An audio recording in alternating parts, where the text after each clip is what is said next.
4월 18일 KMA 뉴스브리핑입니다. 국민권익위원회가 환경이 열악한 지역에 근무하는 공중보건의사들에게 차별 없이 특수지 수당을 지급해야 한다고 지적했습니다. 권익위는 최근 보건복지부에 의견서를 보내서 본인의 의사와 상관없이 특수지에 배치된 공보위들이 지자체에 따라 특수지 근무수당을 받거나 못 받는 차이가 생기는 것은 형평성에 맞지 않는다며 제도 개선을 권고했습니다. 권익위의 이 같은 입장은 대한공중보건의사협의회가 최근 실태조사를 통해서 특수지 근무수당을 지급받지 못하는 공보위 비율이 절반이 넘는다면서 개선을 촉구한 데 따른 것입니다. 대공협은 권익위 권고에 환영의 뜻을 밝히면서 지자체의 지침과 조례 등을 개정해서라도 특수지 근무수당을 분명히 지급해야 한다면서 나아가 소급 적용까지도 고려해야 한다고 밝혔습니다. 정경도 대공협 부회장은 특수지에 근무하는 공보위들이 근무수당을 제대로 받을 수 있도록 각 지자체에 공식적으로 요구할 계획이라고 말했습니다. 약사가 의사의 처방 내용을 변경할 개연성이 있는 건보공단의 시범사업에 대해 의협이 문제를 제기했습니다. 건보공단과 약계는 지난해부터 올바른 약물 이용 지원 시범사업이란 이름으로 독거 어르신과 만성질환자를 찾아가는 시범사업을 벌이고 있는데요. 의료법상 처방 권한이 없는 약사가 처방을 변경할 수 있는 내용을 담고 있어서 논란이 일고 있습니다. 박종혁 의협 대변인은 이미 처방된 사항을 바꾸는 것은 첫 처방보다 난이도가 더 크다면서 의사도 쉽게 하지 못하는 처방 변경을 약사가 한다는 것이 당혹스럽다고 지적했습니다.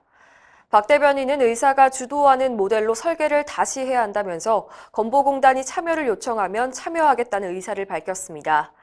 박 대변인은 약사가 주도해서 처방 변경을 한다면 환자 건강에 위해를 끼치고 의사와 환자 간의 신뢰도 무너질 것이라고 우려했습니다.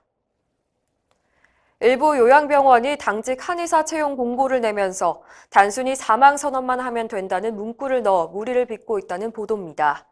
의협신문에 따르면 최근 인터넷 포털 사이트에 올라온 요양병원의 한의사 채용 공고에는 당직실에서 쉬면서 사망 선언하시면 됩니다라는 문구가 들어 있습니다. 이것을 본 환자와 가족들의 심경은 어떨까요? 이런 황당한 공고가 나오게 된 원인이 있습니다. 요양병원은 당직의 자격을 의사뿐만 아니라 치과의사, 한의사까지 허용하고 있는데요. 이렇다 보니 병원 입장에선 인건비 부담이 덜한 한의사 채용을 선호한다는 겁니다. 문제는 한의사가 과연 당직을 서면서 응급 상황에 대처할 수 있느냐는 것입니다.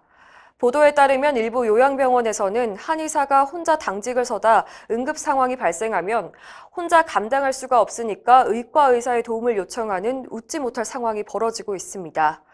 손덕현 대학요양병원 협회장은 당직 한의사가 사망 선언만 하면 된다는 식의 근무 조건을 제시한 것은 의료기관으로서의 자질에 의심이 간다면서 내부적으로 자정활동을 강화하겠다고 말했습니다. 제주 녹지국제병원 개설 허가가 취소됐다는 소식 어제 전해드렸었죠. 정부는 영리병원 설립을 다시 추진하지 않겠다는 입장을 밝혔습니다. 이기일 보건복지부 보건의료정책관은 17일 전문기자들과 만나서 현 정부에서 영리병원 확대를 추진하는 일은 없을 것이라는 정부의 기존 원칙을 재확인했습니다. 또 녹지국제병원은 제주도에 국한된 특수한 상황이었다면서 현 정부는 의료 공공성 강화 정책을 지속해서 추진해 갈 것이라고 강조했습니다.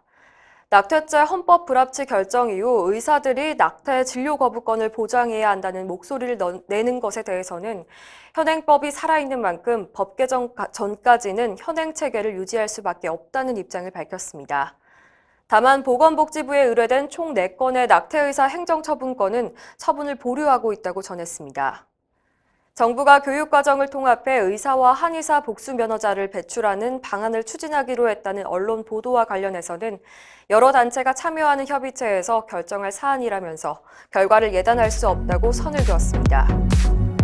이상으로 뉴스브리핑을 마칩니다. 자세한 사항은 의협신문을 참고하시길 바랍니다.